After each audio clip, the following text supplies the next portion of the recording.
Tomorrow? What are you doing? Thursday.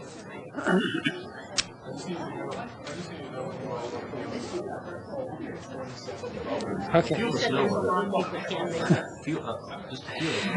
I'd like to call the December 9th, 2014 Longmont City Council session to order. This is a study session.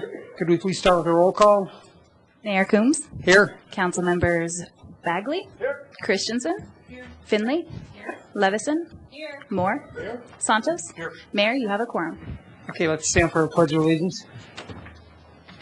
I pledge allegiance to the flag of the United States of America and to the republic for which it stands, one nation under God, indivisible, with liberty and justice for all.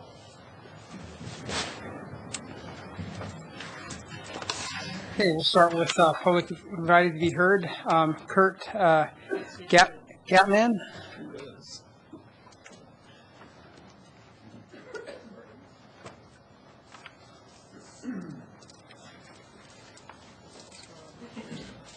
Good evening, Mayor. Good evening. Ladies and gentlemen of the council, thank you very much for this opportunity. I'm here not for the primary reason of the study session, but... Could you also give us your address, please? Oh, yes, sir. I live at 2985 Breakwater Drive. All right, thank you. In Longmont. I'm an applicant for a position on the the Airport Advisory Board, and I was unfortunately not able to make the interviews this Saturday, as my wife and I had scheduled a vacation several months ago that didn't return us back to this beautiful city until last night. But I knew the council was meeting tonight, and so I just wanted you all to see my face, so you see my application, my memorandum to you introducing myself. I'm very interested in the position. I see the Vance Brand Airport as a crown in the jewel of Longmont and something that is deserving of a great deal of attention. I'm familiar with governance. I've served as a member of the board of directors of the Boulder Rural Fire Protection District, last 2 years as its president, and I've also been the president of the Boulder Fire Council. I understand the need for citizen input, and I'd like very much to serve the people of this city on that advisory board. All right. Thank you very much. Thank you.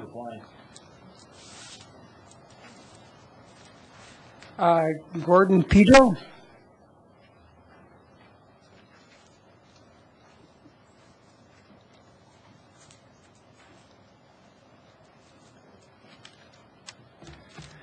Mayor and Council, Gordon Pedro, 2639 Falcon Drive, Longmont, and I'm here to speak on the major item, water rates. I know that increased water rates are never popular, and that as elected officials you're looking for ways of trying to avoid having citizens pay more. But as users and consumers of water, we all have to accept the fact that there are costs involved, and that there are going to be at times increases are going to have to be passed on to us as users. And so my concern is that as you're going forward and looking at some of the things recommended in the council communication tonight, primarily those where you were looking at increasing revenue so that you don't have to increase rates so significantly, is that you do those with some real thought, and that you engage the citizenry in a meaningful dialogue and conversation, because there are three areas that I think that you're potentially looking at these significant policy changes that, true, it might bring in some revenue, which would reduce the amount of money or amount of increases in your rates, but are those trade-offs going to be worthwhile? I'm concerned about charging municipal users. I'm concerned about amending the reservoir recreation leases. And I'm concerned about increasing sales of untreated water to outside users. All of those have major potential impacts. If you charge the municipal services, then you're going to increase recreation fees. So it's a fee increase or a fee increase. Just engage us so that we have a chance to be involved in this conversation. Amending the reservoir recreation, we now have wakeless opportunities for recreation at both Union Reservoir and Lake McIntosh. If you're going to raise a significant amount of money, you're going to then suddenly put motorboats out there. And if you're going to increase untreated water sales to outside, you're going to probably go away from providing it to farmers. And you're going to provide it to the big money people, which are oil and gas frackers. And I think that the citizens are going to want to be engaged in the conversations if you're making those type of switches. So all I ask is that us, the citizens, and the ratepayers have a chance to be engaged in the conversation as you are considering these and staff is doing the analysis. Thank you. Thank you. Votes on unions. We'll talk about that later, Councilman.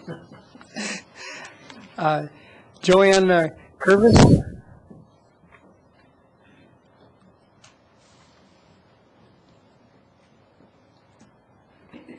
Joanne Curvis, 1231 Monarch Drive, Executive Director of Longmont Council for the Arts. And I have my board president, Donna Schultz, here as well, and fellow board member, Marcelo Fernandez. We're not here to ask for money. We already did that. Thank you. We are here because we have some very exciting news. We have been on a 6-month strategic planning process, and coming out of that process of talking with community members, 350 surveys went out, 192 responses, 5 focus groups, 20 individual interviews. We came out with a new vision to incubate, advocate, and inspire. We are really excited about where we're going. We're going to be making a major shift in our focus to arts education. We've been doing 29 years of artists in residence in the schools, and after 4 focus groups at our Arts Educator Summit, we realized we can have a greater impact in the schools and start incubating our artists at a young age. And so that's one of our major shifts, and we're also going to be incubating arts programs and artists. So as we move forward, we're not looking to start new programs, but be a connector, help facilitate, help elevate the entire arts community by helping them market, program, whatever they need so that we can help their ideas and their programs be successful and overall have an even more successful arts community. As we looked at this big shift, one thing that we realized we needed to do was we needed to be accessible. We learned from our surveys that people didn't know who we were or what we did, or that were we a city entity? Were we a nonprofit? Were we the firehouse? So we still really had to market. And in order to really get people to understand what we do, we have made a major change. And we, as officials tonight, we are no longer the Longmont Council for the Arts. We are Arts Longmont. We wanted to share that with you, and we're really excited about it. We just unveiled it at the Muse this evening, and I heard there was a gasp in the room. So we really feel that this name opens it up and is more accessible, and so that people know if they're looking for the arts in Longmont, they should come to Arts Longmont. So thank you very much. Arts Longmont? Arts Longmont. Thank you. I appreciate you coming. You're welcome. Thank you. Is there anybody else from the audience that'd like to come down and speak at public invited to be heard?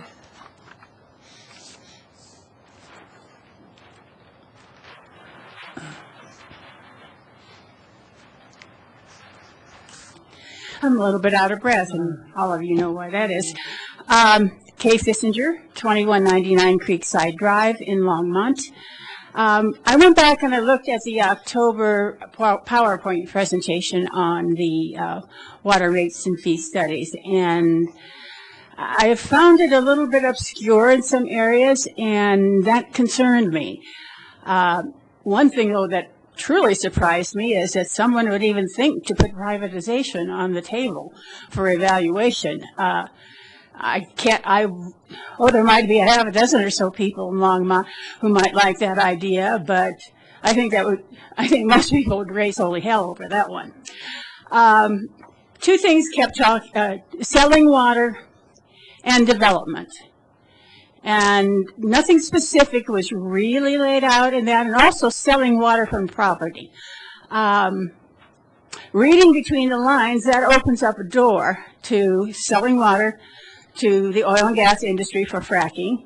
And I don't have to tell any of you that we had a mandate not to allow fracking in Longmont. And with the sentiment as strong as it was, I can't imagine that the people of Longmont would want to be complicit in selling water for elsewhere for other people to frack. And then also the issue of development. And I may be reading too much into this right now, but water fund money was used to purchase some of the properties on the west side of Union Reservoir. And that was basically an attempt to prevent development around the reservoir to the extent that we could. If anybody is considering selling those properties back to a developer, I remind you of the brouhaha that was caused during the Lifebridge annexation. And I think you would find the same kind of thing happening again in Longmont if that is someone's intent. So I heard a portion of what Gordon said.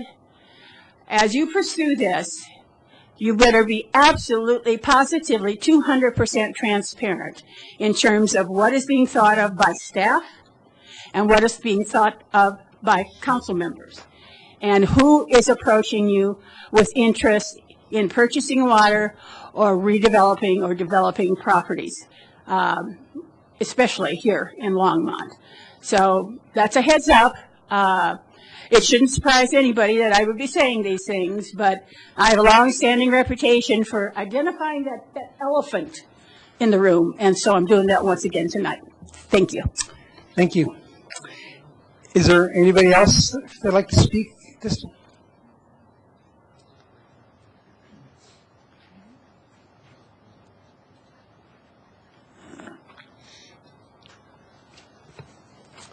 My name is Dwayne Lees. I live at 2686 Pearl Howlett Road, Longmont, Colorado. I just want to make this very quick. Water and the history of Longmont is very closely tied. There was an excellent job that's been done for an extraordinarily long period of time in managing and making sure that the water supply was protected and acquired. This was primarily because Longmont had an agricultural background, and there were a lot of farmers that were part of the community that saw what the intrinsic value of water is. It's extremely important to keep water in the public commons. It's just too critical. You can live without food for 40, 50, 60 days, but without water, you live for maybe 4, 5, maybe 6. Tremendous amount of leverage can be brought to bear upon a community by controlling water, or selling water, or selling public commons. Once the commons are gone, there will be almost no capacity, capability, or political will to reinstitute the commons again. We must be vigilant, and we must be careful with those things that have been granted to us just out of the happenstance of history. Please be very, very, very, very thoughtful as to what happens with the water. Thank you. Thank you. Is there anybody else from the audience that'd like to speak? Okay, seeing no one, I'll close public invited to be heard. And introduce the first item, Sarah. Mayor, your first and only item on tonight's study session agenda is the water rate and fee study. This will be presented by Dale Rademacher, General Manager of our Public Works and Natural Resources Department. Mayor Combs and members of council, I'm Dale Rademacher, Public Works and Natural Resources. Tonight we have a whole team of folks to talk with you about the water and both the rates and the fees, as well as the fees in our sanitary sewer system. So there's several topics that we want to go over tonight. So with me is Becky Doyle and Barbara McGrain from our Business Services Unit, and John Gallagher and Andrew Ream from Raftelis Consulting, who sort of did the detailed work behind the rate study. And Nick Wolfram, I think, is here, and Bob Allen just to cheer us on. So to get started, so what we want to talk about tonight is the water fund, the financial plan, and the rate. So we're going to talk a little bit about the financial plan, the cost of service, the proposed 25 through 2019 rate adjustments, the individual customer bill impacts and rate comparisons, and then we are going to revisit those potential alternative revenue ideas that we talked about back in October.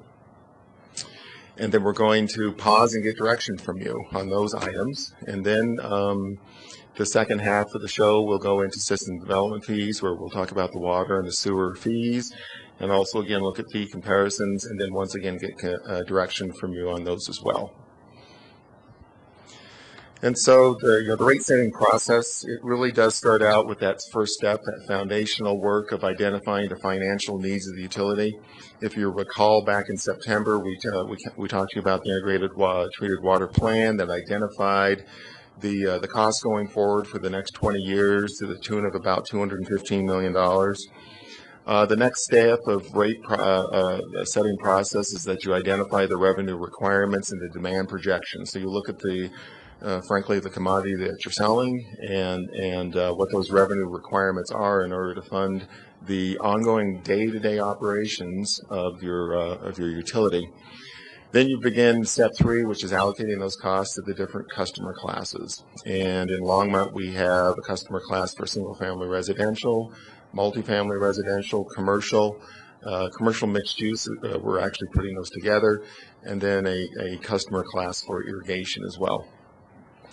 The next step that you go through is you actually design the rate structure. And in that effort, what you're looking for is equity to the best that you can, and as such that you do not have cross-subsidization between one customer class to another. And then finally, you look at the effectiveness of the overall plan, and is it ultimately meeting the objectives that you set out to do. Seems complicated, and frankly, it is a little bit. That's why we hire these guys behind us. And so the first item that we'll look on the financial plan is that the objective there, of course, is to fund the operating and capital needs in order to continue to provide quality service to the community. We are looking in this new rate study to increase our revenue stability. We talked with you about that in October, about the fluctuations that occur almost uniquely in the water utility, primarily due to precipitation and weather. And so we're trying to increase that revenue stability.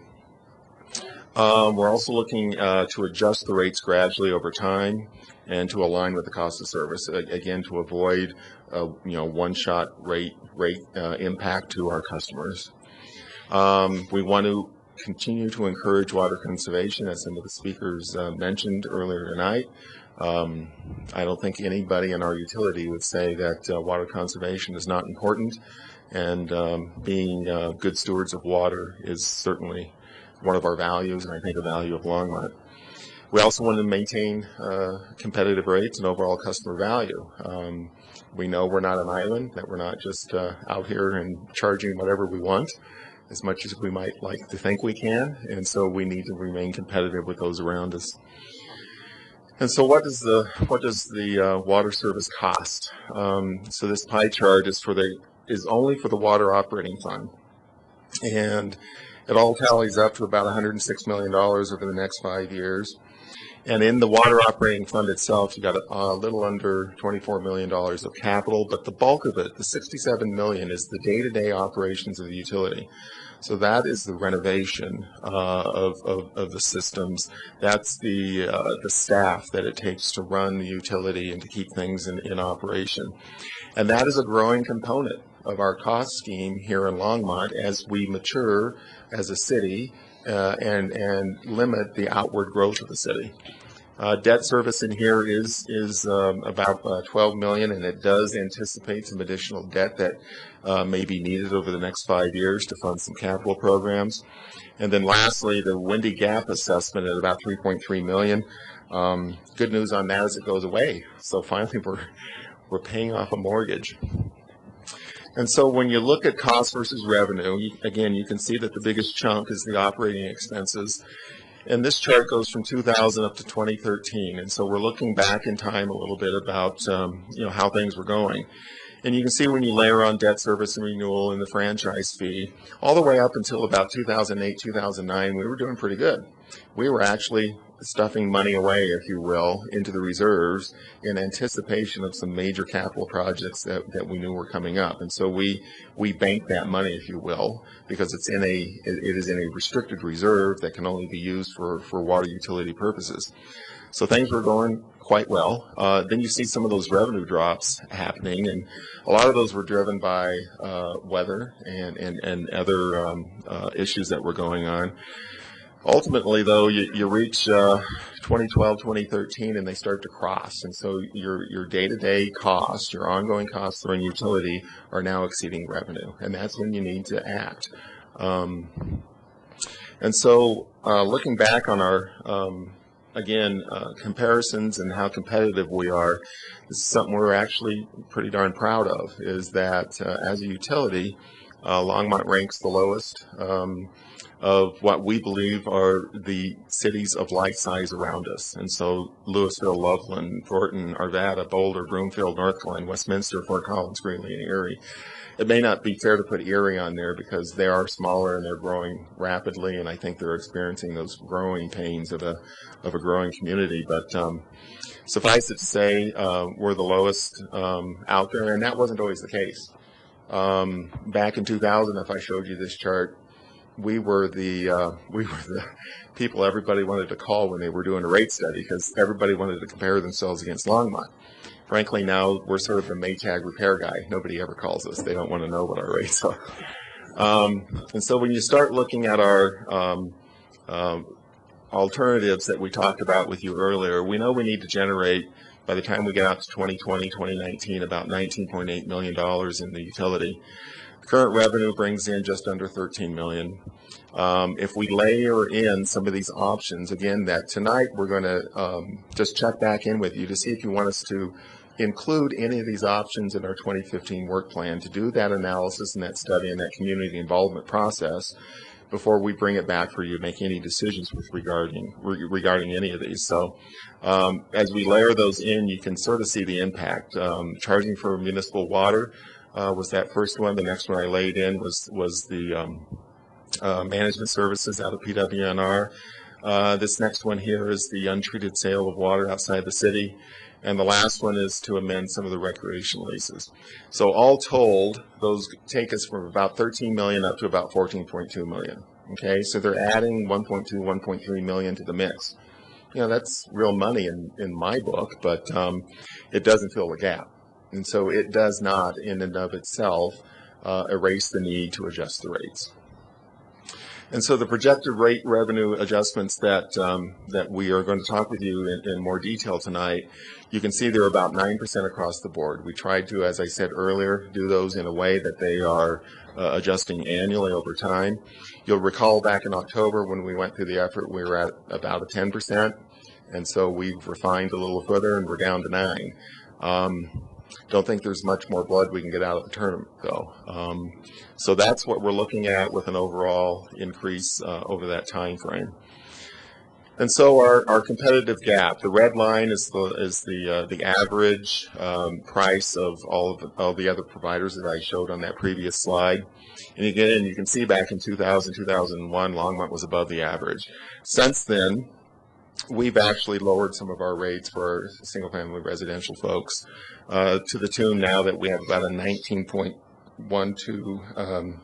monthly gap, if you will, between our rate of about $25 and the going rate around us of about $45.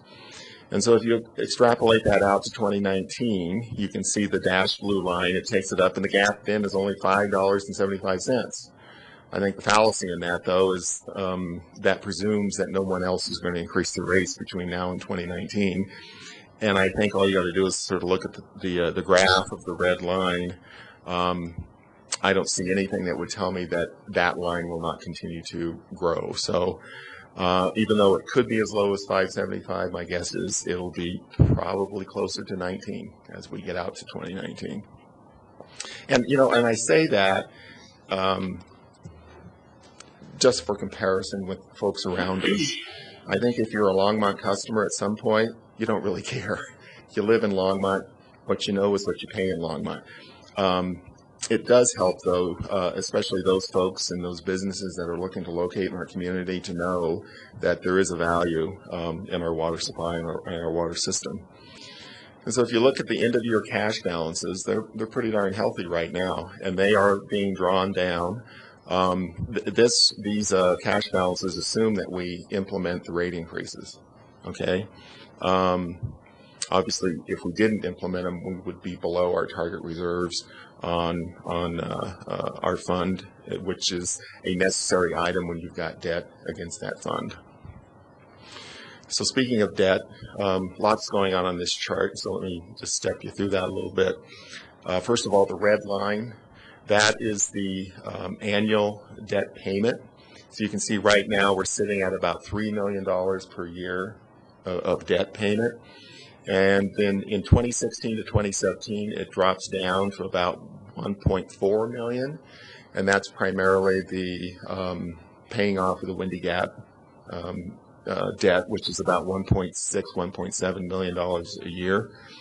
And then you can see this is also projecting, though, back in 2018, that we will be coming back to the public, back to the council that's there at the time, with a recommendation to issue debt primarily for the renovation and expansion of the Nelson Flanders treatment plant. And again, that's what we talked with you about back in September when we went over that integrated treated water plan. And so at that point, our debt payments go back up to $4 million from the $3 million. So we get a like a 1 or 2 year holiday on lower payments, but ultimately to run the utility, we believe issuing debt is the best way to do that, as opposed to increasing the rates even greater to get into a pay-as-you-go system.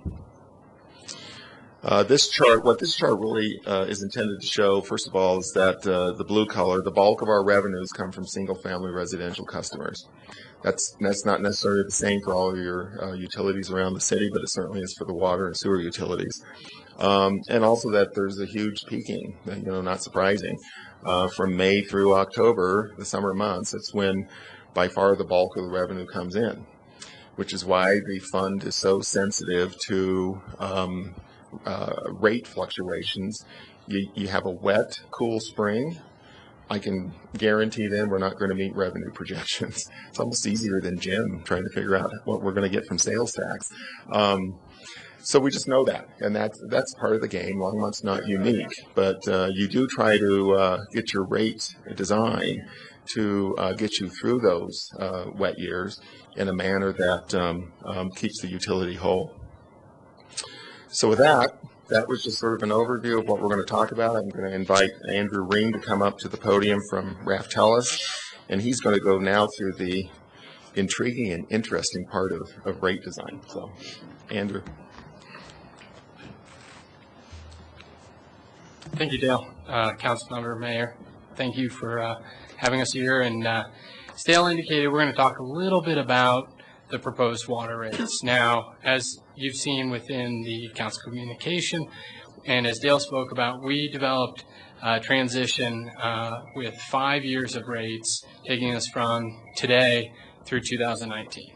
Now, as we look at the water rates, we really have two primary revenue sources. One is a monthly service charge that all customers pay that increases based on the size of the water meter. And the second are volume rates based on your monthly water usage. Now, we've developed 3 different alternatives we want to talk about. Now, these alternatives, they achieve and they start and are driven by our pricing objectives. The first and primary is to fund annual operating and identified capital needs.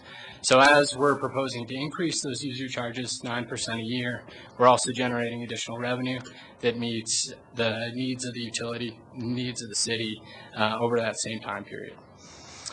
Now, within rate design, we're doing a couple of things to enhance and increase revenue stability. We've developed 3 different alternatives. When we talk about those alternatives, they increase revenue stability a little bit differently, but all 3 will enhance and improve that overall revenue stability year over year, regardless of what weather may look like in that particular year or the types of volume sales.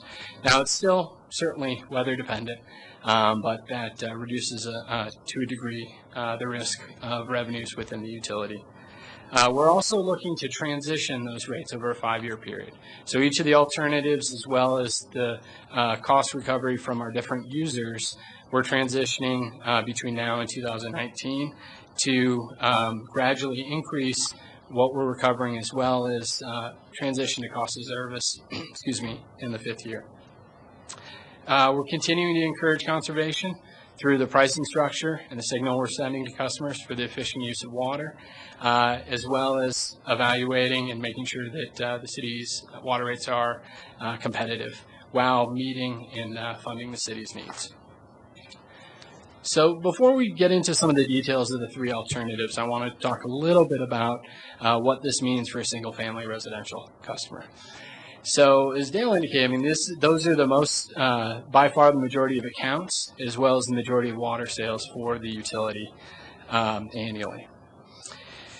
We've developed 3 different rate structures. Now, they're similar in the from the standpoint that they're generating the same amount of revenue, and they're transitioning to class cost of service for this customer class in the 5th year. Now, they have some differences, and their differences have to do with both the volume rates and what is charged, as well as the number of tiers and blocks, how that compares to the existing rate. There's a subtle and some small changes there, as well as amongst the alternatives themselves. The differences have to do with how we're recovering the first 5,000 gallons per month from our customers. So under the existing rate structure, as well as alternative 1, we're maintaining a price for the first 2,000 gallons that's separate from the price for the next 3,000 gallons. Under the second alternative, as well as the third alternative, we're recovering, under alternative 2, we're recovering that first 5,000 gallons with the same rate, and that's a bit of a change from the rate structure today. And under the third alternative, we're recovering that within the minimum charge or fixed charge. So if you use 0, 1, or 2,000 gallons, the fee is the same under this third alternative.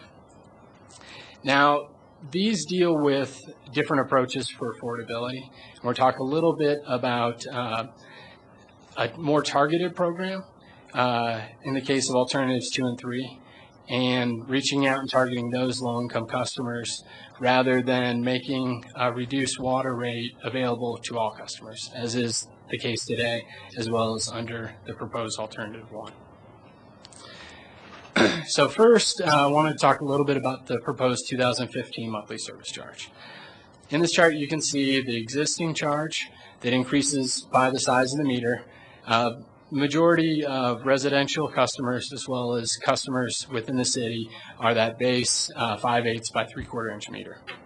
Under alternatives 1 and 2, we're proposing the same monthly service charge. Now, this charge recovers the cost to read the meter, replace the meter, send you a bill, collections on the bill, as well as some of the distribution system costs. Under alternative 3, we're recovering those same components, but we've also incorporated a minimum usage of 2,000 gallons. So as I indicated earlier, if you're at 0, 1, or 2,000 gallons, you're paying the same fee under the monthly service charge, and we'll see a difference under the volume rate. So between these two alternatives, the higher charges under alternative 3 reflect that approach. We're recovering the initial volume cost as well within the proposed monthly fee. Now, as I turn attention to the second set of charges, the volume rates, this slide summarizes, and there's a couple different components going on, but it summarizes the existing monthly water use or blocks. And the existing rate structure, we've got 5 of them. That is, the customer uses additional water throughout the month, the charge for that water increases. Under alternative 1, we're proposing some changes, as we are with the other 2 alternatives, to that amount of water, and we're reducing those tiers or those blocks around how customers are using water.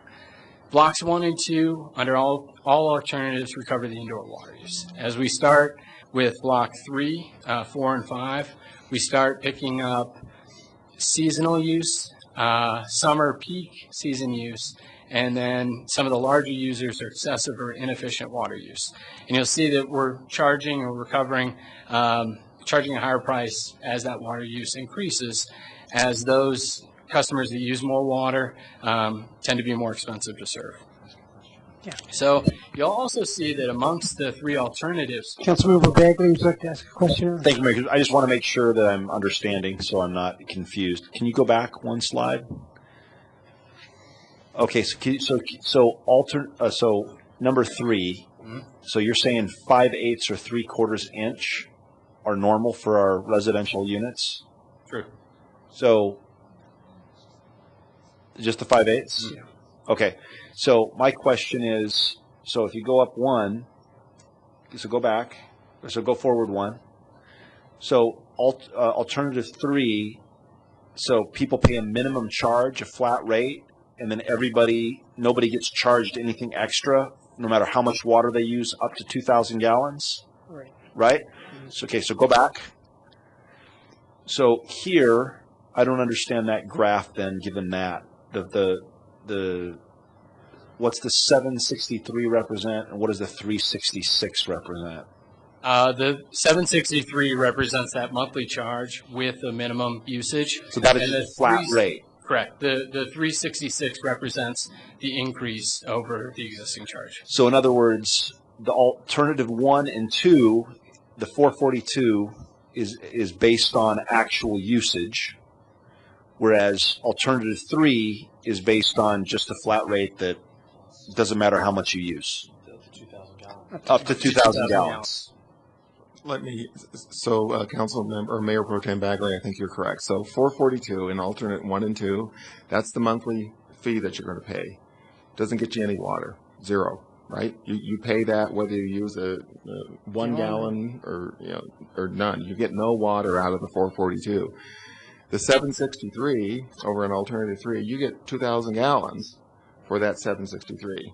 But you're going to pay the 763 if you use 500 gallons or 1,000 gallons or 1,500 gallons.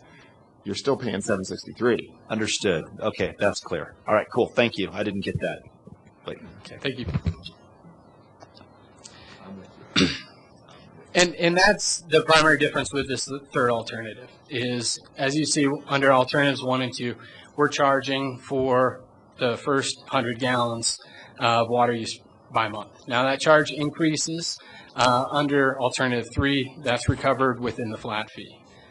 As usage increases, and whether it's beginning with 2,000 gallons or increasing throughout the month, we're proposing under all 3 alternatives to increase the charge that is assessed today. Now, I wanted to highlight another difference amongst these alternatives. Within alternative 2, we're combining and charging a single rate for the first 5,000 gallons. Today, the first 2,900 are priced at $1.89, and the next 4,000 are priced at $2.36. Under alternative 1, we're maintaining that pricing recovery by charging $2 for the first 2,000 gallons and increasing that to $2.39 for the next 3,000 gallons.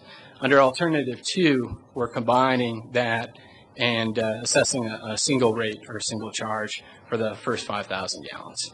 So, as we talk about these alternatives, there are some differences, but as we get beyond that first 5,000 gallons, the three alternatives end up being very similar, and they're generating additional revenue. We're recovering from those customers the annual revenue needs while increasing revenue over a 5-year period.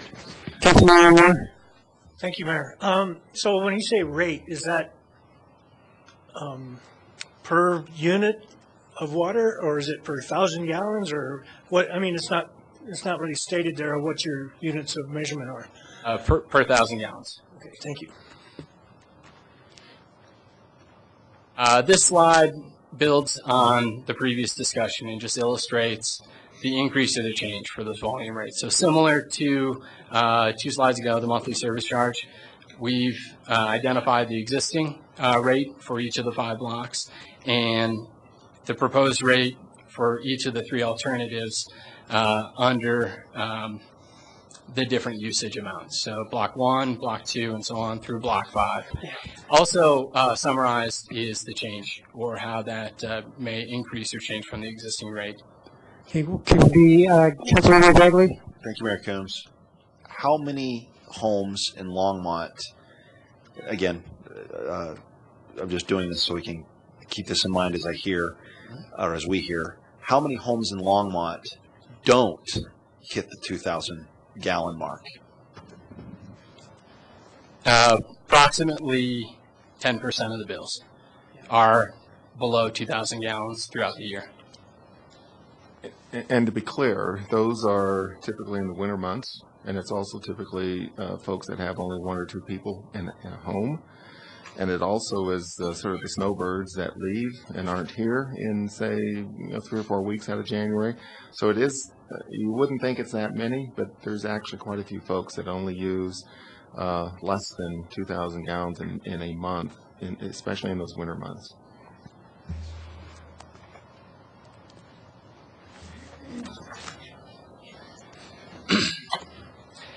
Now, what is that? What do these different alternatives ultimately mean to a customer bill? And I think this speaks to the question of, depending on the monthly use, where customers at. This may vary throughout the year. For most customers, it does. You see the usage in terms of per 1,000 gallons on the left. As usage increases, we're showing what the existing bill is today and what that bill may be in 2015 under each one of these alternatives.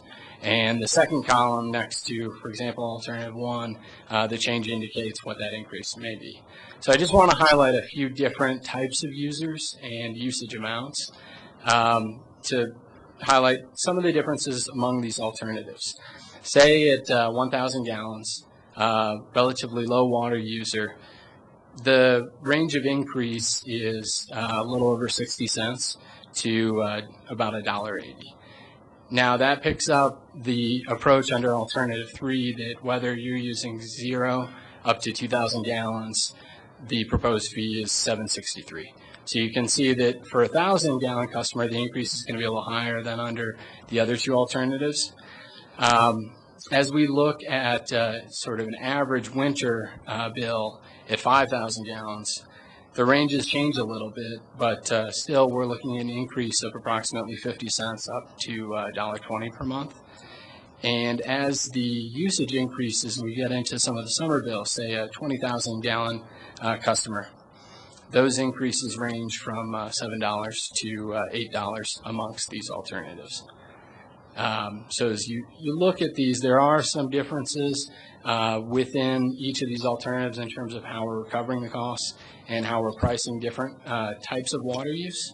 But largely, it's following a very similar theme of increasing rates as the usage, or increasing the bills as the usage increases. Councilmember Levison. Thank you, Mayor. So what my understanding from some of the first part of the presentation is that we want to everybody to pay their fair share of what those base operating costs are.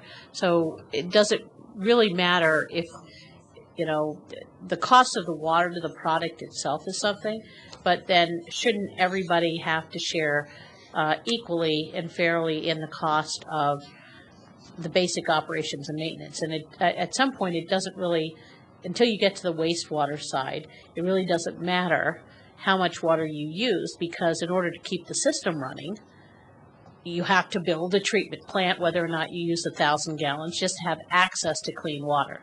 So the principle of fairness, when you have to make sure that regardless of 1,000 gallons or 20,000 gallons, to equalize the revenue stream, to make sure that everybody pays their fair share, wouldn't that base cost be higher as opposed to, you know, couldn't there be some equalization there? I'm trying to figure out where the base cost comes in with, you know, increasing the rates, or not just the amount of gallons you buy, but to just do the capital, to provide the capital.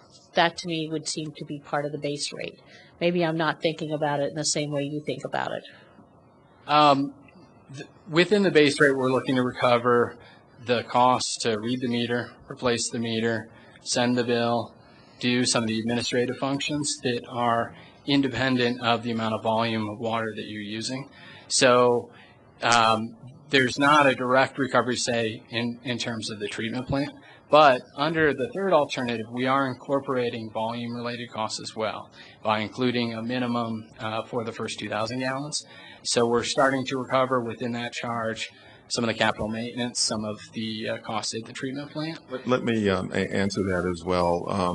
And Councilmember Levison, what you'll see, different utilities price this differently. And what I would say is my experience is that the smaller the utility, the more they put in this base charge, because they do have to, you know, the relative cost to their utility of some of those functions that Andrew talked about are much larger than they are here at the City of Longmont. And so I think you can roll a lot more costs into that base bill. We're really trying to give sort of a price incentive for folks that are frugal and only want to use a certain amount of water and not charge more in that base than we need to. I mean, if you remember back 15, 20 years, everybody was on a flat rate. Everybody paid the same bill, irrespective of how much water you used. And so we have really gotten away from overloading, I guess, that base rate. And we try to include only those costs that are sort of universal and are not directly linked to the amount of water that you're using. So it is sort of a philosophical approach, but it is consistent, I think, of what you'll see of municipalities and utilities of our size. May I do a follow-up? But when I was thinking about the base rate, I mean, whether or not you use 0 or 1,000 gallons, the fact that you have a large public utility, they're ready at your waiting to turn your faucet on. There's some base costs in that to begin with. Whether or not you choose to use it at whatever rate or whatever volume, you can control. My point is that you can certainly control your costs with what volume you use, but just that base to provide the service and the infrastructure, I would assume some of the base rate includes some of that. Just because otherwise, if people would start taking water off their roofs, you know, they're bypassing the fact that we have to maintain the system no matter how much they choose to use. So, Councilmember Levison, we in that base charge, we are including the costs of the distribution system, and I believe it's the maintenance of the distribution system is rolled into that as well. But again, I caution that if we, you know, I'd love it as your utility director to just put a whole bunch of costs in that base, because they'd be incredibly stable. We'd get you all to pay, irrespective, you know, the bulk of your bill, if you will, would not be tied to the amount of water that we're using. So we're trying, in a conservation mind, we're trying to also send that sort of price signal to let people know that that's important. I think also the other thing to be considering is that you will dramatically increase the cost to customers that use a small amount of water the more that you roll into that base cost. And so there's trade-offs, I guess is what I'm saying. That would actually increase, hurt the customers that could least afford it. The, single mom that, maybe has one kid and lives in an apartment, doesn't have any grass, and someone's working all the time. I mean, you don't want to have a huge base fee on that person because they are struggling enough. Okay. And I think if you look at the numbers, what you see when they look at the 2,000 and you compare 3 versus 1 and 2, what you see is that there is a shift once you get to 2,000 gallons in that analysis there, where they actually flip in terms of what that increase looks like for those customers from 2 to and until you get to the 10,000 range, or no more than that. It's the where is it? They're lower because you're driving it into the base rate, and something else that comes into play is you don't want to go much more than 2,000 in the base rate. Right. Typically you'll see, I think, 2,000 to 3,000 in that base rate, and then that's typically what you see in utilities. What it does afford you is some stability. Mm-hmm. Councilman Bagley? Thank you, Mayor Coombs. I just want to make I don't know how many slides you have left. How many do you have left? Just one. Oh, cool. Then I don't know whether do I let them finish or just not feel guilty and talk. Okay, I won't feel guilty. So I just want to point out, just data. Okay, so alternative 3, and I agree with Mayor Coombs, is basically putting people in a situation where they are the least likely to be aware of their water usage. When I get my bill and I see tier 1, 2, 3, 4, oh man, I hit that one. What's wrong? That usually means that my sprinklers got changed by my kids. It usually means that there's a leak in the house. It usually means that my kids are taking baths instead of showers. It's a trigger. I got a lot of kids, man. Right. So my point is that by doing alternative 3, I think that we are encouraging people to not conserve water. And I also think it is hurting those people who are living in areas of town where they don't have grass, they don't use water, and so I personally would think that would be the least favorite for me. Now, if our goal was to be fair and also encourage people to minimize water use, then I would say alternative 1 compared to alternative 2 would work best, because in the beginning, you're paying cheaper rates for water initially, but then when you hit a lot of water use, you're basically starting to pay more. And so I think that alternative 1, when you just look at the numbers, looks like, okay, people who have yards, small homes, you're thinking about your water usage, you're paying less. But if you're really cranking it out and you're not paying attention, or you're, using a lot of water, you're going to pay more for it. So I think that those probably would be, those people who probably could be a little bit more willing and able to pay it. So, I mean, I think looking at the data, alternative 1, if we're looking at water conservation and trying to even out the costs of increasing fees without doing things that people, public invited to be heard, expressed, alternative 1 looks like the way to go. I totally agree. But I'd be fine with alternative 2. Councilmember, should we let him finish the thing and then? Okay. Councilmember Christensen? I just have one question that has to do just with that slide. Is the boldface thing under 9,000, is that a median amount that people are using? Okay. That's what I was wondering. Thank you. Okay. We're focused on the single-family residential volume rate structure. This last comparison discussion looks at our other types of customers Dale discussed, and summarizes under alternative 1 and 2. We're proposing the same rate, and it's virtually the same under alternative 3. But the point here is to the customers, the irrigation-only customers, those that have the highest seasonal use in the summertime, are the most expensive customer to serve. And that is why we're covering or charging the highest rate for that use. And the second point that we want to illustrate is regardless of the alternative for single-family residential, it really doesn't make much of a difference for our non-residential multifamily customers as well as irrigation only. With that, turn it back to Dale. Lied. There's more than one slide. He was done. That was mean, man. That was just mean. Mayor Combs, Council, we touched on this issue of affordability with you back in October when we were talking about this. So again, just to reorient yourself to the slide, what we're looking at here is the median household income at Longmont of about $57,000. That average water bill in 2015 of about $28.30, for that average 9,000 gallons a month usage. And then we're doing a calculation of the water bill as a percentage of that median household income.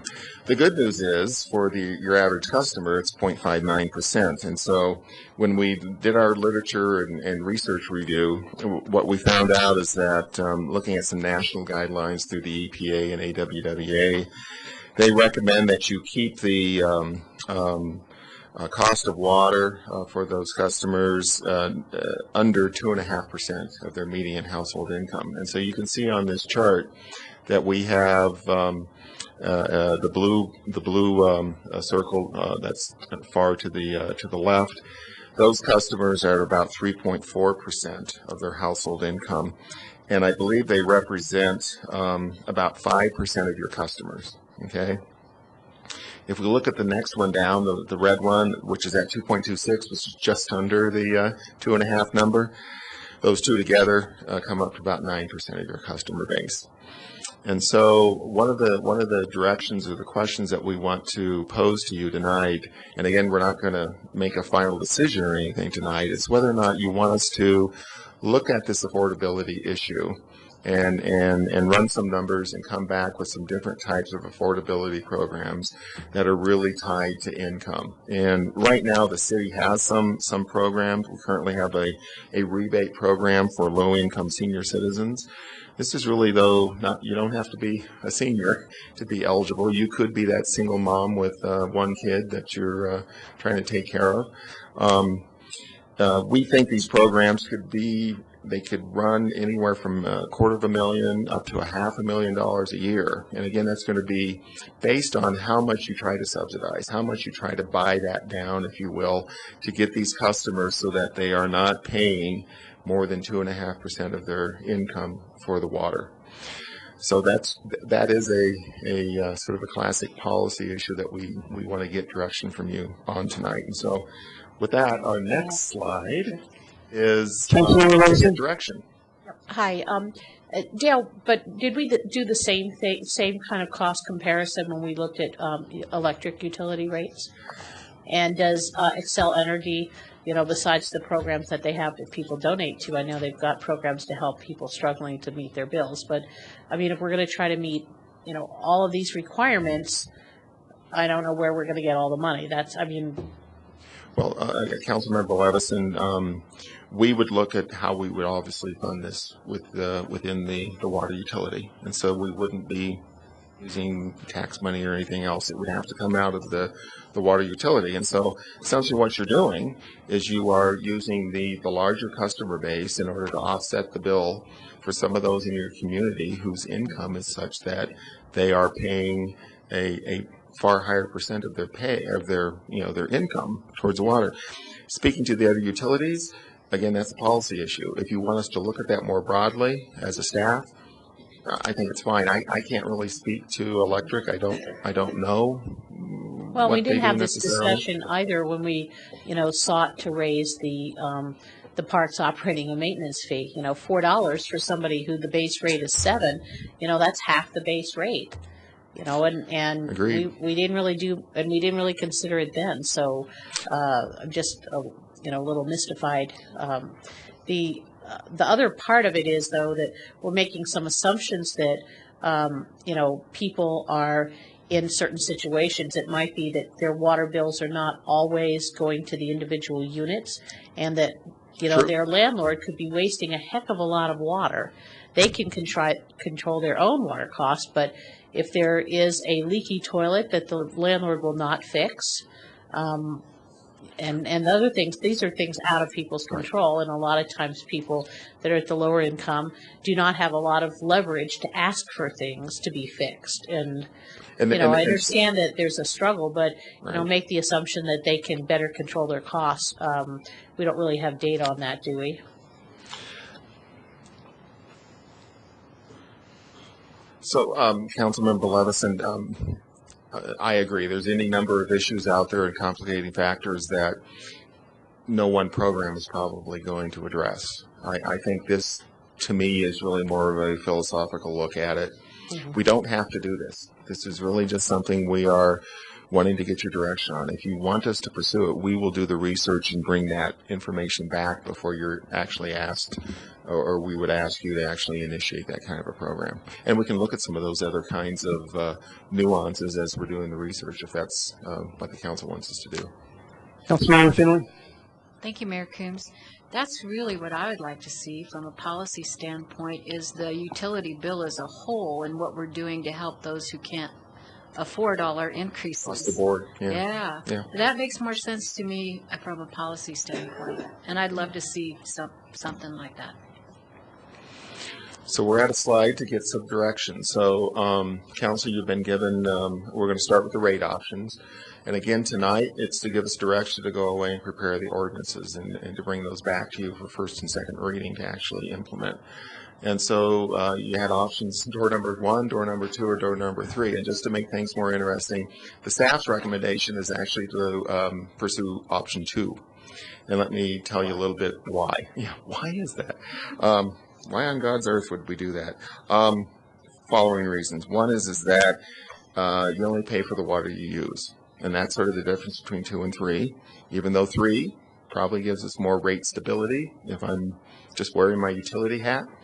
The other one is that we believe it reduces from 5 to 4 tiers. And so it makes that first tier, it connects it with indoor use. Typical indoor use is in that 4,000 to 5,000 gallons for most customers, for your average customer. So it's saying indoor use is going to be priced at this amount. When you start using water in excess of that, in the peak months of the year, you're going to pay more. And so it was, A, to simplify the rate structure a little bit, because we do have some customers that say, why do we need 5 tiers, for God's sake? And then secondly, you're only paying for the water that you use. So those were the two sort of driving issues that, and we do believe it also does give us additional rate stability, because it collapses those first 5,000 gallons into one rate. Councilmember Moore. Thank you, Mayor Coombs. So, looking at this through 2019, have we adjusted things so that we can anticipate lower usage? That's a great question. I can ask Andrew and John. My guess is we know we're sort of on a declining per capita use. Are you referring to lower usage that might occur simply because the bill has gone up? Yes. Yeah. I think that's always programmed in. I don't know specifically, did we lower anything, or did we assume consumption at a constant rate? We had declining consumption, 2%. So 2%. Okay, thank you. So the Colorado water plan is going to be released tomorrow afternoon. Yes. Do you anticipate there being any impact to this rate study from what they come out with that? Councilmember Moore, I don't. I think that is as much as anything, sort of a visionary plan for the state, probably dealing with those basin-wide issues between the South Platte and the Colorado River, some of the things we've been fighting over for the last 50 years in the state. I don't see it as being so granular that it's going to get down into the rate structure of any one water provider, though. Okay, I guess I hadn't thought of the alternative 2 the same way that you just presented it, so I'm actually kind of liking that, because it does like stabilize households to know what they're going to be paying for their winter months. But Right. I do know that our HOA is not going to like the irrigation rates because we're spending about $16,000 a year on water. So We would love to do a water audit with you to see if we can help you save some money on that. So we may let our grass turn brown, I guess. No, don't do that. Thank you. Well, I guess I kind of like the alternative one. I mean, I'm fine with alternative 1 or 2. Alternative 3 is out in my book, but I don't think it's that much. I mean, whether you've got 4 tiers or 5 tiers, I don't think that's all that difficult. But if staff is really strong about alternative 2 being better and more stable, I mean, I'm also fine with it. So that's my 2 cents. Staff doesn't want to overly steer this. We just wanted you to sort of understand our logic on where we are. We'll accept whatever alternative you think is best. Councilmember Christensen?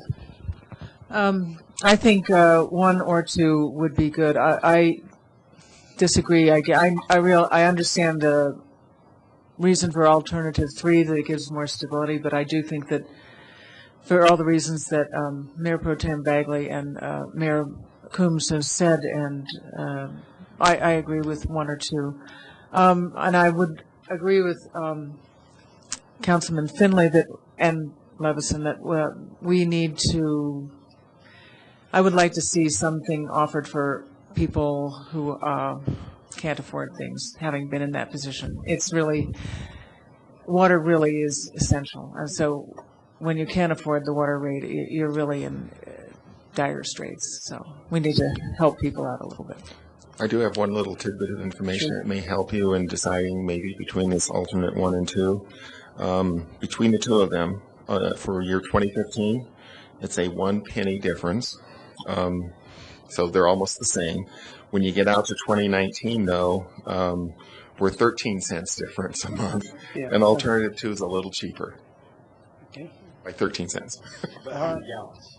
That's at 9,000 gallons. Yeah. So the average. I don't know if that helps or not. Councilmember Santos? Mayor Coombs, between alternative 1 and 2, which is, okay, you've said that alternative 3 is the most stable of the 2, 1 and 2. I would say alternative 2 is more stable than 1 because, again, it's collapsing those first 2 blocks into 1. Yeah, But again, we could go with... No, I'm between 1 and 2. You know, I like 2 a little bit more concise.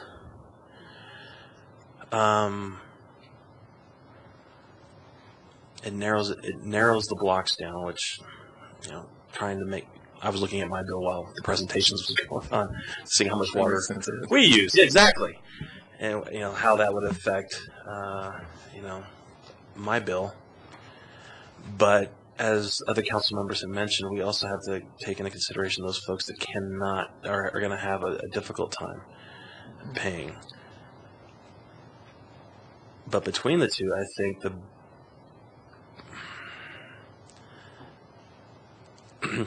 pardon me, alternative 2. Sorry, I'm under the weather. Alternative 2 makes the most sense. If you look at block 1 and block 2 of alternate 1, you know, if you go up to 5,000 gallons, you're paying less. I think that would probably help those that don't have the means to pay potentially a higher bill. Yes, it's a little bit more of. I mean, even if you go to block 2, the existing is $236.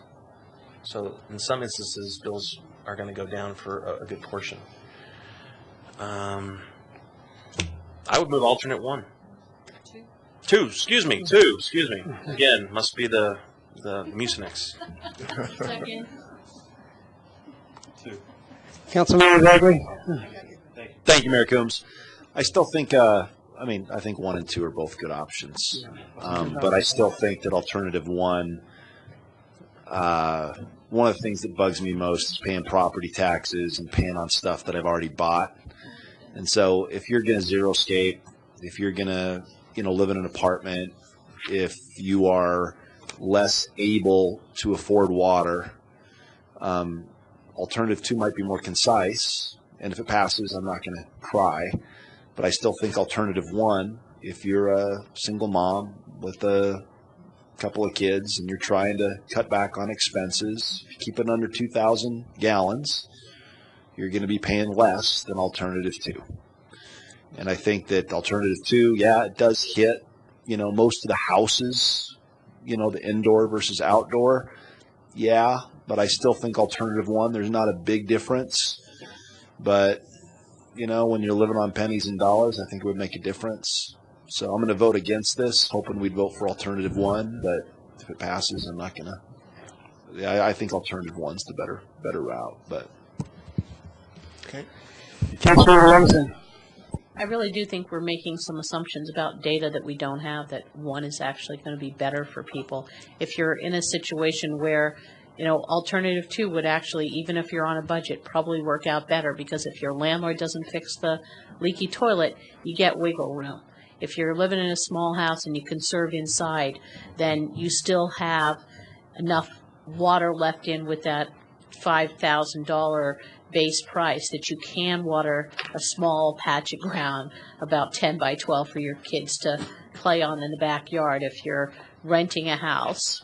And it also gives you the flexibility of controlling the bill. I mean, under alternative 1, if you go over that 2,000 gallons, you're getting hit with a significant increase.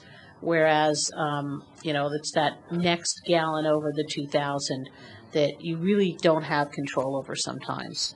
And I really think alternative 2 is going to be the best for all types of customers. And making collapsing one tier into another, I think, is a pretty efficient way to go, too. Councilmember Bagley. Thank you, Mayor Coombs. Councilmember Levinson, that was a very concise, articulate, good. That was good. She's convinced me. I'll vote alternative. See what happens? Look at that. Okay, we got a motion. It's been seconded. Let's vote. Okay, it passes 6-1 with Mayor Coombs dissenting. Was that alternative 2? It's alternative 2. 2. Okay. Go ahead with your. I got lost. Yeah, okay. Thought I'd be clear. Okay, thank you. So, Council, the next item that we want to get some direction from you on is on this issue of these alternative revenues. This chart should look familiar to you. Up in that right-hand quadrant, the charging for water to municipal operations, the general fund labor costs, untreated water sales, and recreation leases were the ones that you indicated a higher willingness for us to further evaluate and pursue and have that discussion out in our community about whether or not we want to pursue those. The issues of leasing Windy Gap water and the sale of properties are right near that sort of bubble in that they can be implemented fairly easily, and so we would like some direction, and the only direction tonight that we're interested in is, are there any in that top right-hand quadrant that you don't want us to include in our 2015 work plan, do some analysis on, do some community dialogue, and come back to you? So if there's anything that you want to take off the table, tell us now, and we will not do any further work pursuing it. And frankly, we can take them all off the table. If you want to take, just let us know if there's any that you don't want us to even consider any further. Councilmember Bagley. Thank you, Mayor Coombs. I guess so if we just did what we just did, do we even need to consider this? So, Mayor Pro Tem Bagley, what this could allow a future council or future folks is the possibility to roll back a portion of the rate increase in 2019. So it can have an impact on the rates in the out years. That's really it. And what do each of the upper right, so charge for city water, what does that mean? What that was is that currently the cost of providing water for municipal operations is embedded in the water utility. It's embedded in the water rates, and so that includes all municipal operations, including parks and right-of-ways. Also includes other enterprise funds such as the golf fund. So we would charge the city. That was the one where we charge the city for the water. And in doing that, we would also increase the franchise fee that the water utility would pay into the general fund from 2% up to 6%. And so it's about a $600,000 price differential. And what we said when we looked at those alternatives, and that information's in your packet, is that doing so, there are consequences that could impact other general fund and golf fund viability and operations. And so there's none of these are without some pros and consequences. Least Windy Gap would be just water to other municipalities? The lease of Windy Gap, again, was to look at, I think, leasing up to 20 units of Windy Gap. And that would likely be to another water utility, either in the form of a city or a district, that can take delivery of Windy Gap water. It's temporary. Exactly. That would be whatever length of term the council would feel comfortable with, up to 20 years. You can do anything less than that. And what about general fund labor?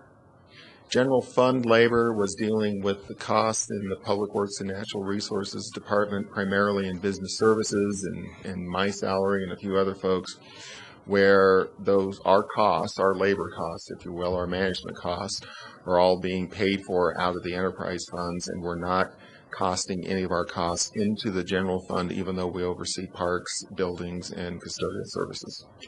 And that's why it's a smaller dot. I think it's about $40-some thousand a year.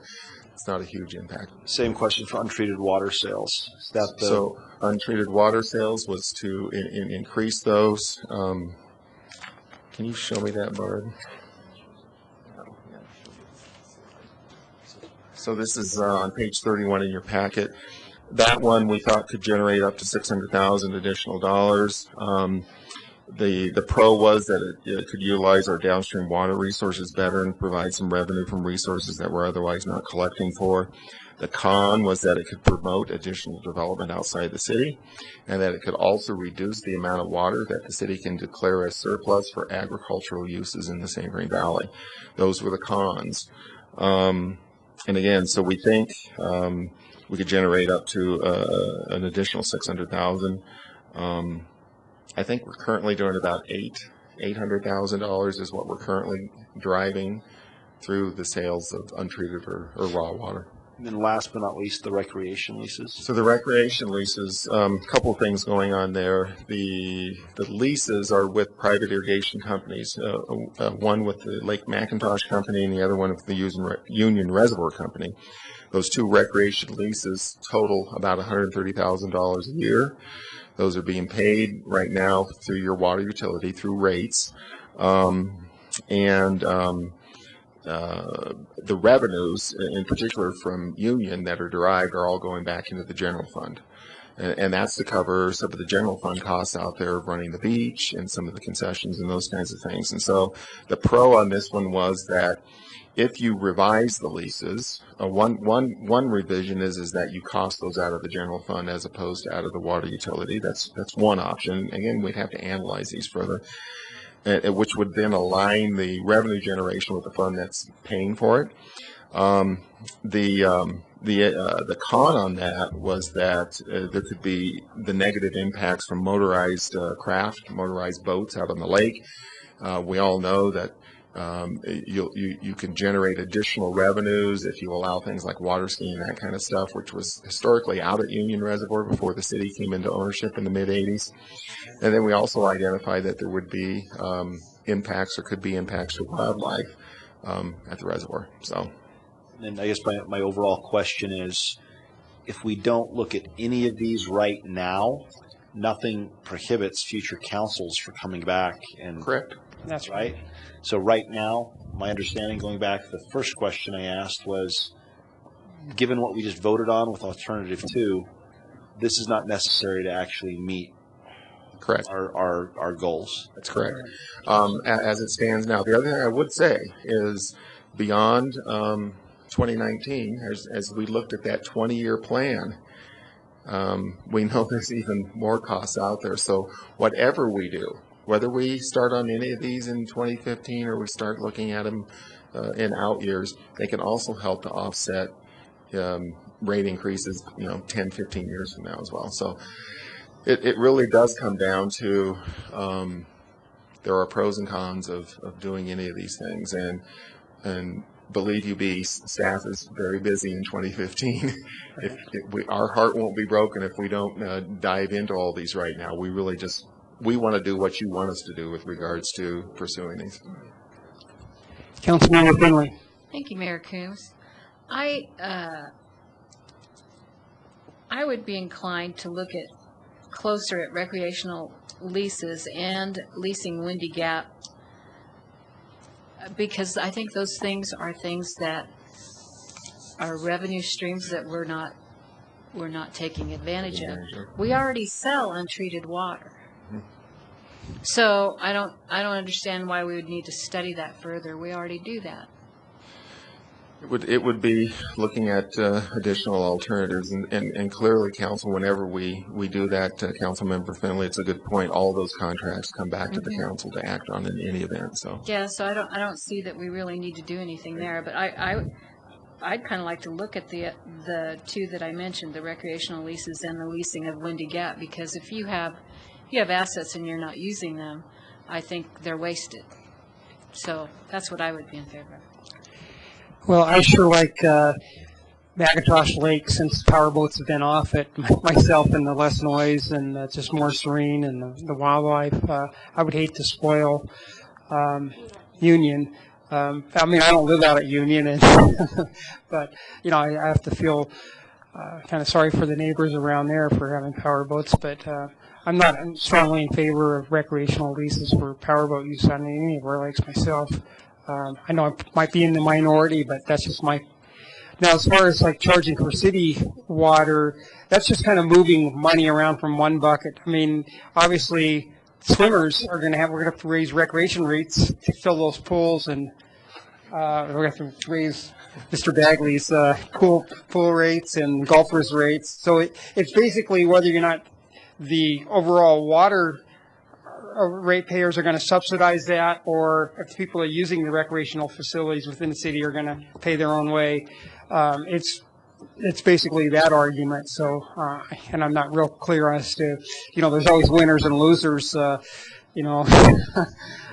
that. So, I think because we want to encourage people to exercise and be healthy, I think we need to make the recreation as cheap as we can. That's just my personal opinion. Councilmember Moore. Thank you, Mayor. The point that we don't have to do any of this today. We can do it down the road if that becomes a necessary thing to do. I mean, I'm not going to support any of these just for that reason. I mean, we've figured out the near term, 5 years out, and we'll be back doing this again in 3 years or 4 years anyway. So I think at that point it's the time to revisit this, and with that in mind, I would move that we not consider any of these alternatives as additional sources of revenue. I'll second that. Councilmember Christensen. Well, I am inclined to agree with Councilman Moore on that because, but I also don't think we should kick it down the road. I think we should actually have a discussion about it, which we're doing now.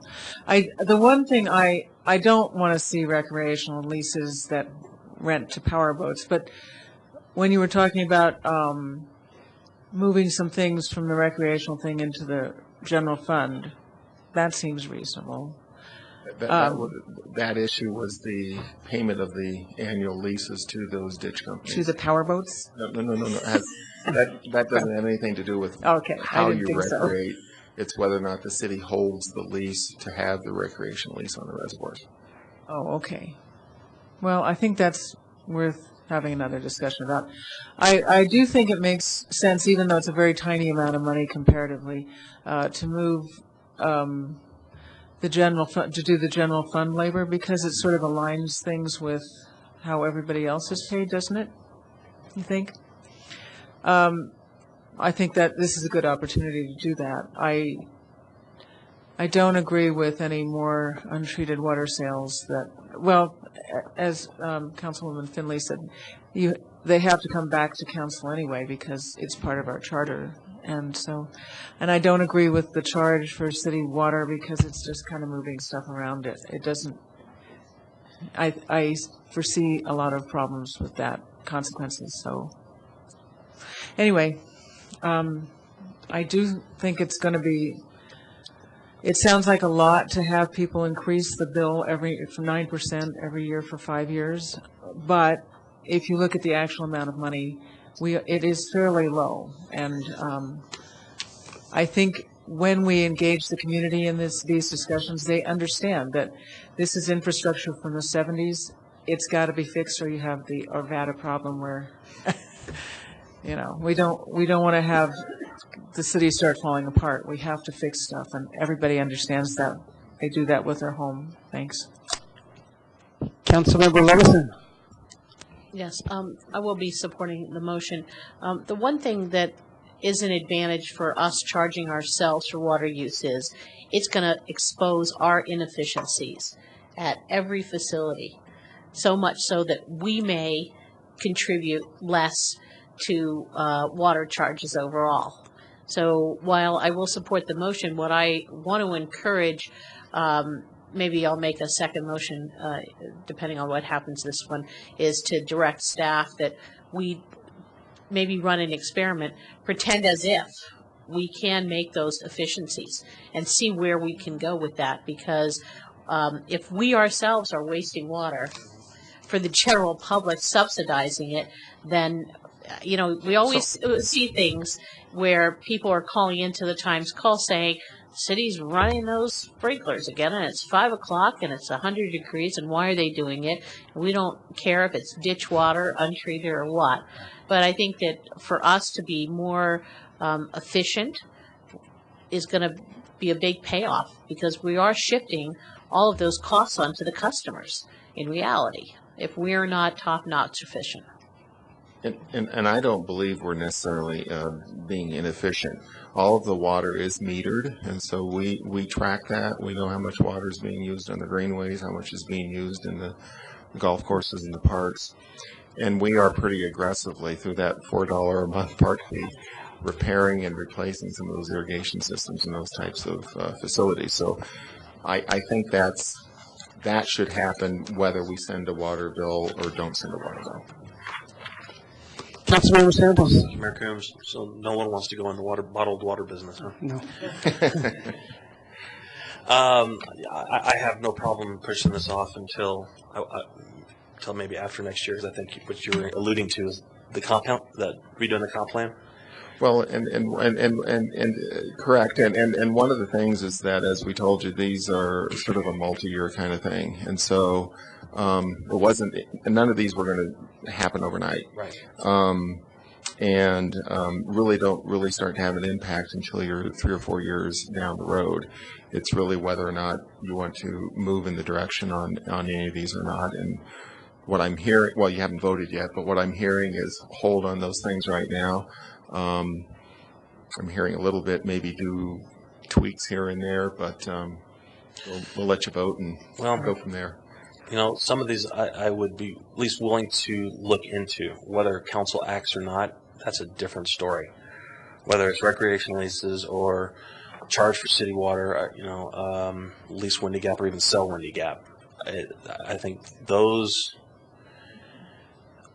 ones that are on the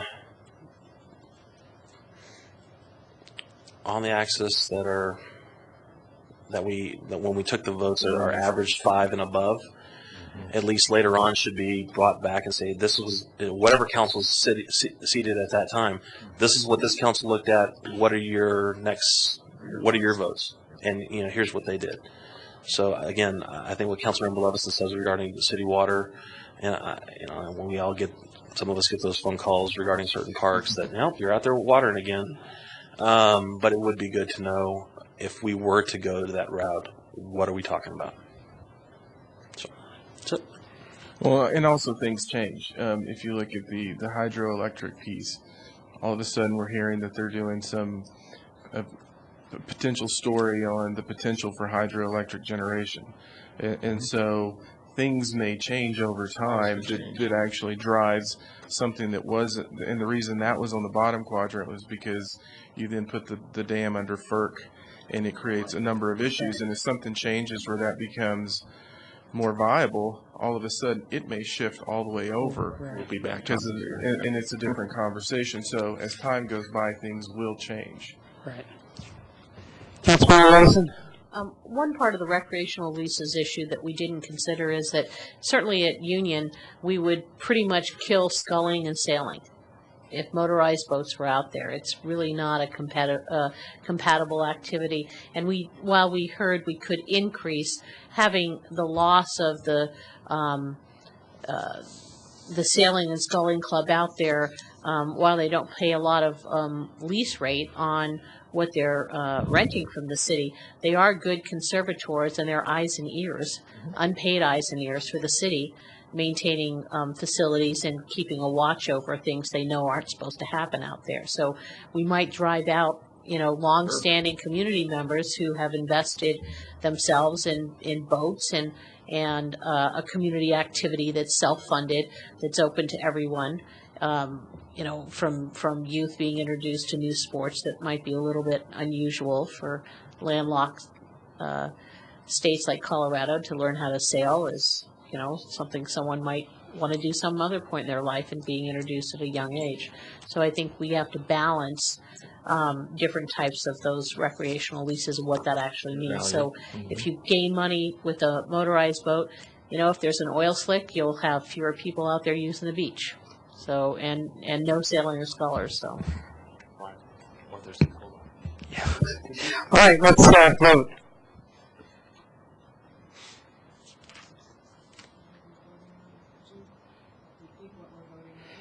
To not consider anything at this point in that upper quadrant. Right. Right. All right, that passes 6-1 with Councilmember Finley dissenting. Okay. Thank you. And then the last item of direction I need here is on the issue of this affordability programming. Mayor, before you... You want us to... Councilmember Santos, do you want to ask a question? Before we jump to that, but I think council would potentially like to see this within a year or two back, whichever iteration of council is.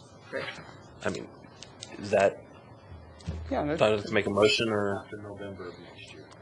Yeah. Well, I'm thinking next year, the comp plan is going to be, we're going to be working on the comp plan. Bring it back after a year. Yeah. The new council? Yeah. Right. Back in a year or so. I got it. Less. Not less than. Not less. Back in a year. Okay. All right. Got it. So, council, the last item here before we go to SDS is on this affordability program. Do you want us to do some analysis on that and bring you back some options that you might want to consider?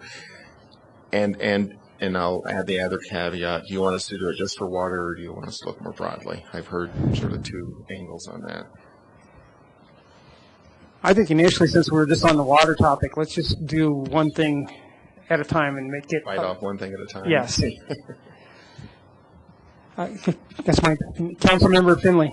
Thank you, Mayor Coombs. I really think we need to look at it across the board. If we're going to have a policy for water, it should go across the board. And I would move that we look at the affordability of our utility bill across the board. Councilmember Bagley. Thank you, Mayor Combs. Let's just vote. I think it's good. I mean, we don't have to. Right. I was just suggesting. Very good. The best one I've had all night, man. Good. It's been months since we had something that good come up. Yeah. So, council, thank you. We are in the last stage of this thing, so I'd offer if you want to take a 5-minute break, you can do that. SDS will probably take us less than 20 to 30 minutes to get through. Okay, let's take a 5-minute break. That sounds good.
Let's get this vote back.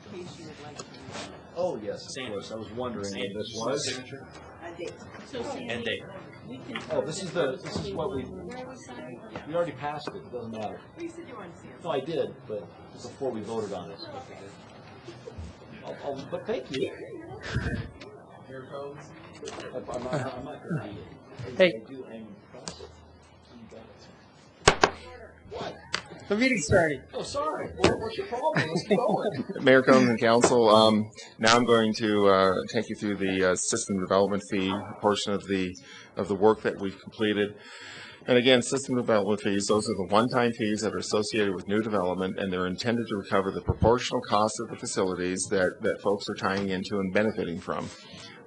Those fees that we evaluated in this effort include the water system and the sanitary sewer system, and we also looked at the windy gap surcharge, and the proposal is that we are going to propose that we eliminate that fee as the debt service is retired. So looking at updating those system development fees, we're staying with the same methodology that we've been using for the past 30 or 40 years. It's called the system buy-in method. It's a good method for the type of city that Longmont is, which is a largely built-out system that does have capacity and additional capacity to serve new customers as they come in. It's also the one that typically will give you a favorable system development fee cost. The other thing that we are recommending change is that the mixed-use fee. We over and over hear that fee is just too darn confusing. And our development community folks have a very difficult time trying to figure out what the heck they're supposed to pay for a mixed-use development. And so we're looking to make that more understandable and to make it much more similar to small commercial so that they can get through the process a lot easier. We've also calculated the fees out to 2020 on that equivalent single-family residential customers. We think they reflect both the current and the future assets that are going to be added into the utility. They also reflect the retirement of not just staff, but retirement of facilities that are going to occur over the next 4 or 5 years, which is actually quite profound when it came to what those fees were. We're also looking at customer growth coming up in the future, changes in customer use, so on and so forth. So the bottom line is it's a very comprehensive look at the structure of those system development fees. And so the proposed single-family residential fees for water from 2015 to 2020, you can see they're currently at $3,990 for a 5/8" tap with an additional 56 cents per square foot of lot. And you can see that over time that is slowly reducing. Down to, by the time we're out in 2020, the fee is reduced down to $3,490. We're holding the square foot cost steady.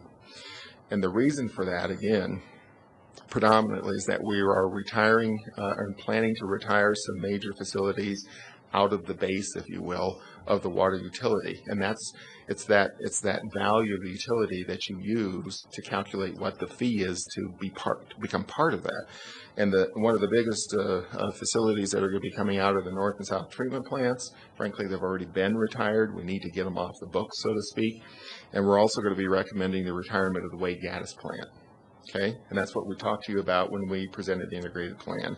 Those two things are really helping us to drive down the system development fee for single family. For multifamily, similar situation going on. It's going from about $33.20 for those first 4 units down to $26.40. Again, same answer. Retirement of facilities. It's decreasing a little more rapidly than single family because the overall multifamily water use has declined relative to single family, and we think that the fee should reflect the burden, if you will, that you're putting on the system. So again, Longmont already has a pretty competitive fee structure, but this will get more competitive every year as we lower down. And we're lowering down in a staged way because that is how we're going to be retiring these facilities out of the system, if you will. Okay?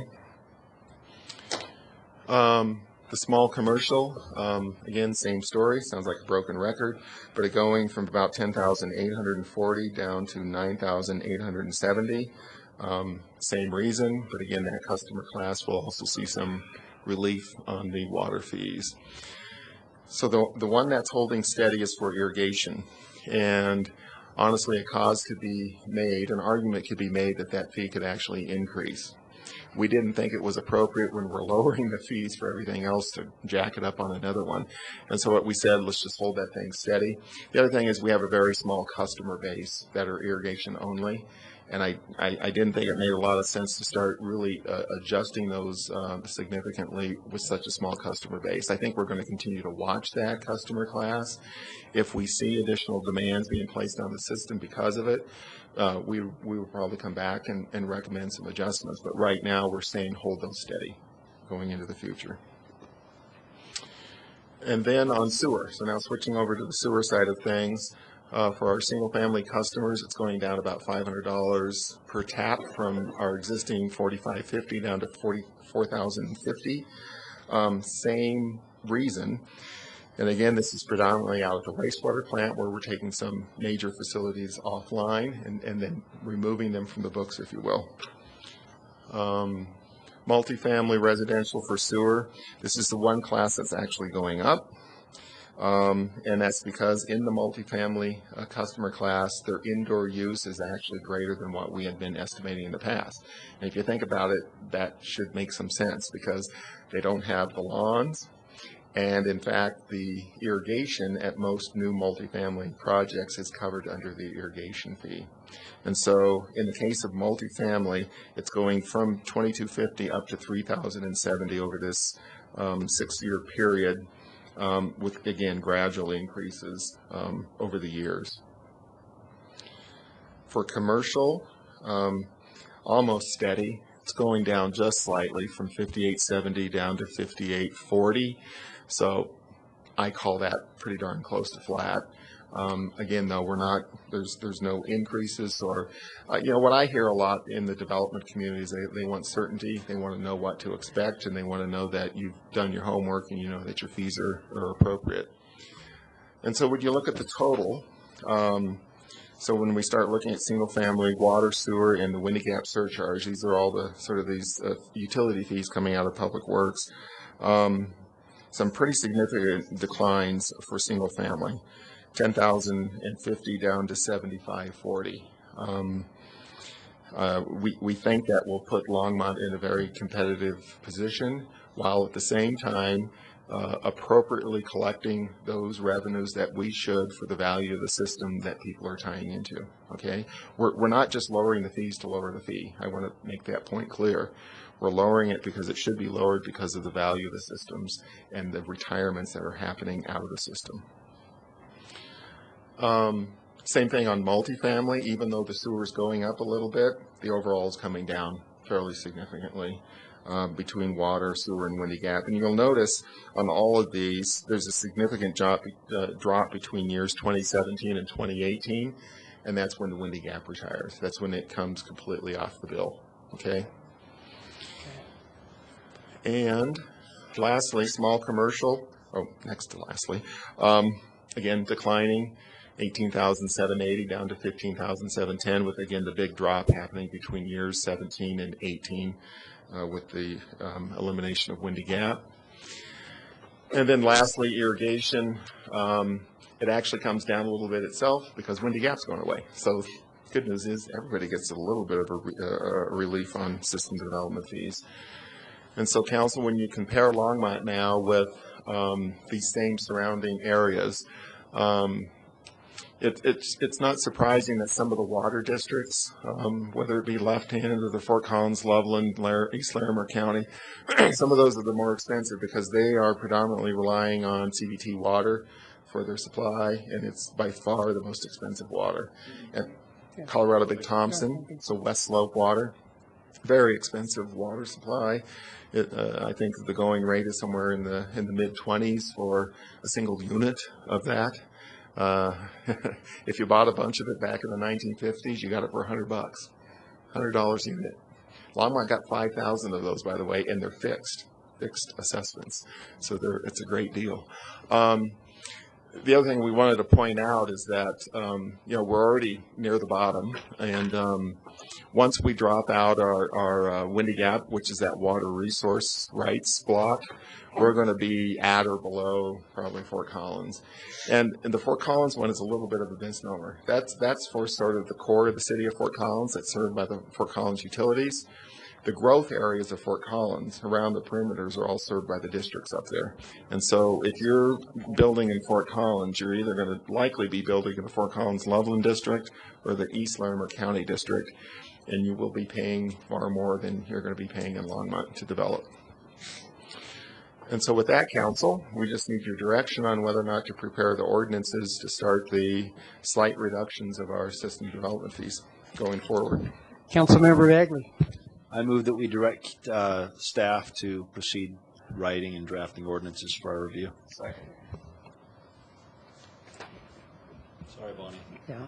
I'd like to say that all this is going to make Longmont look very attractive to developing, and maybe that could help solve some of our apartment shortage problems, potentially.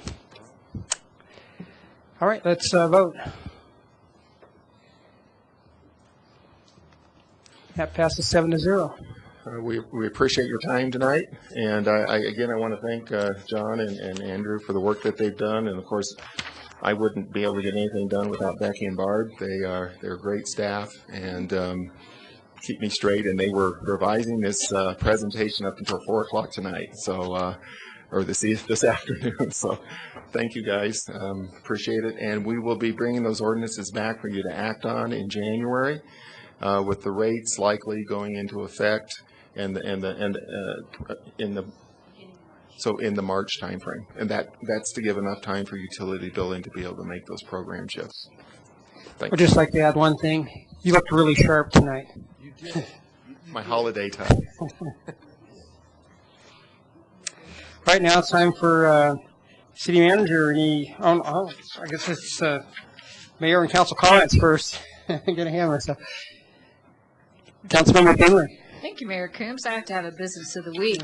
And we've covered the gifts. Now, when your in-laws come for a week or two over the holidays and you need to get out of the house because you're tired of cooking, you can take them to the Pump House Brewery and have a moderately priced meal and a cocktail and a glass of wine or a beer. And everybody will be in much better spirits if you visit the Pump House Brewery at the corner of Main and 6th Avenue. I feel like I should go cruise myself. Councilmember Levinson. Every time someone goes there, his retirement fund grows again.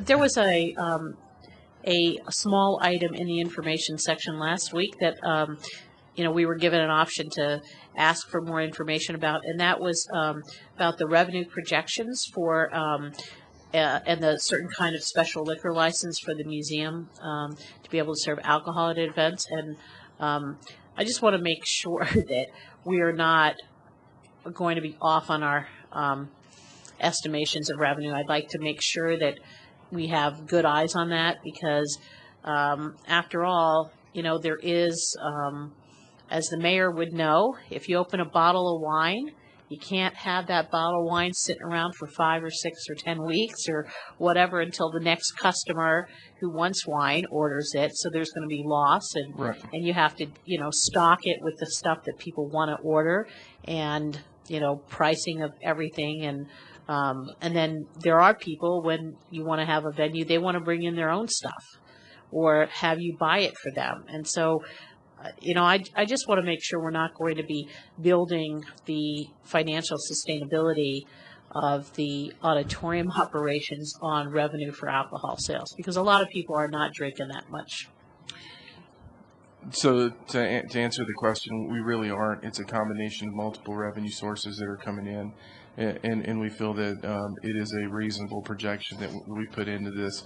Actually, I have spent some time, because also the other piece of that is, as we go through the licensing process, it's actually going to be my name on that license, and so definitely there's a lot of a lot of attention on this as we look at it. But at this point, based on the information we've seen, it's reasonable in terms of what we're looking for in terms of future revenue. And if council will recall, we're still showing a deficit in funding as we presented in the budget for this coming up fiscal year and the following fiscal year. And then as we really see what the rentals are going to do, then we're going to really start tightening up on what the revenue projections are. So we are cognizant of it is a projection this year.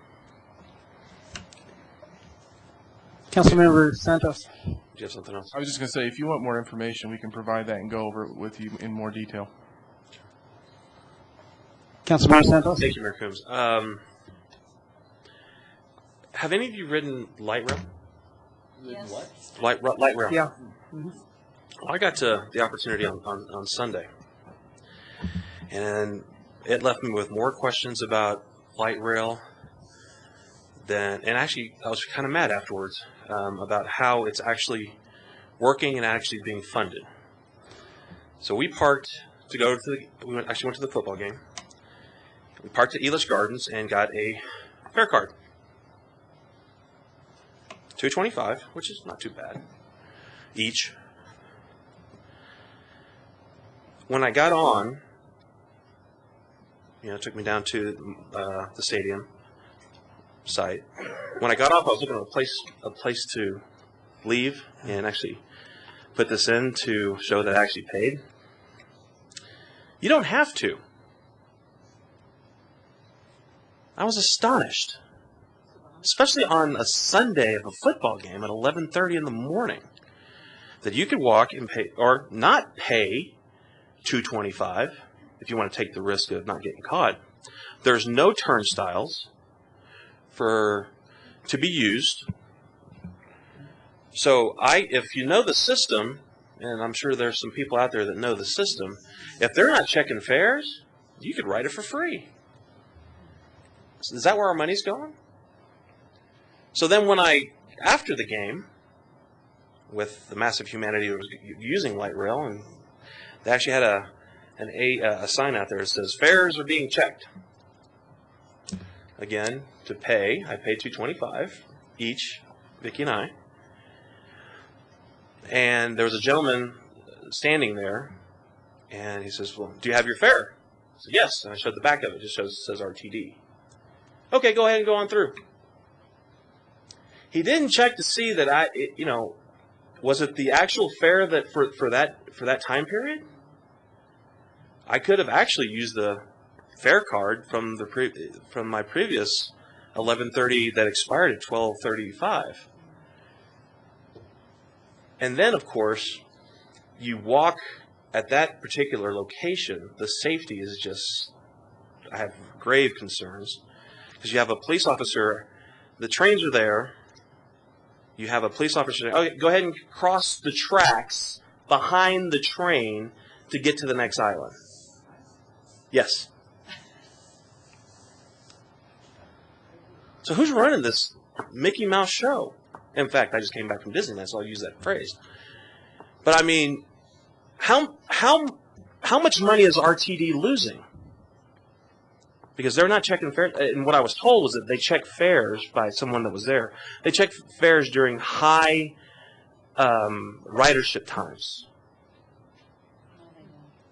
And the Councilmember Philly's telling me, no, they don't. But at that time they did, but they're really not even checking. So then I having grown up in Houston and I've seen the light rail there. They actually have a queue box that you can go on and actually tap your pass, which I haven't got my Eco Pass yet. That's just me just being lazy, but not getting it. But you can tap it to pay. Again, you can't track this because no one's collecting it. And even if they had the queue box on the trains, who's going to do it? Who's going to make you? So most of us have gone to NLC in Washington D.C. Most of us have ridden the metro. You put in your fare card, it pops up, and you go to the next station, or you have your card. Now I have the card, smart card. Same in Seattle. Well, in Seattle it's the same. I'm astonished. I told the Transportation Advisory Board about this last night, and one person knew, the rest of them didn't. I'm just amazed that we are still paying in for fast tracks. They can't tell us the ridership in Longmont with a great deal of accuracy. We have to settle for BRT. But yet, they're not even checking to see who's riding the darn thing. And paying for it. So I'm not sure what I'd like to accomplish this evening, but I've asked Phil to look into it and potentially, if Harold, I would like to know what sort of response can we send to RTT? Like, what the hell's going on? This is ridiculous. Go ahead. We'll definitely get answers to the question. Obviously, as we're looking at financials and what this means, this is something that Sean and Phil will work on. Thanks. Councilmember Christensen. Yeah, that's really appalling. Well, when I know the ride to Boulder and back, having done it for years, and now what you do is you just hold your card up, but you have the card and it beeps, and if it doesn't beep, you don't get on. But why don't they have that there? It's a very simple technology, so it's odd. Okay. That's a very good question, Councilmember Christensen. What I heard, I actually talked to Phil on Monday. He says, yeah, that's correct. They felt that the cost of adding turnstiles or adding some sort of mechanism or card reader, I'm not sure, was too expensive. That's my understanding from what Phil Greenwald told me. But then again, if you know the system and know when they're going to check, you can ride that thing for free. Our money is going down to other people that have this, and we get stuck with BRT. That's something that a lot of us, I'll speak for myself, I didn't vote for BRT, although it was in the ballot language. I voted for a commuter rail system to come to Longmont. Yep, exactly what we all did, Councilmember Christensen. Councilmember Levinson. I forgot to mention, it is parade weekend in Longmont. That's right. The parade is Saturday evening, and my understanding is there'll be lots of light. They want us to wear our Next Light jackets, and and come out and have fun. So I hope everybody does come out to the parade, and I think the weather is going to be really good. The last day of excellent 55-plus weather, so I think we will have a super duper time, and I'm hoping that everybody will come out for the parade this weekend. I'd just like to say, Harold, if your name's on the liquor license, I can help you next year when it's time to renewal.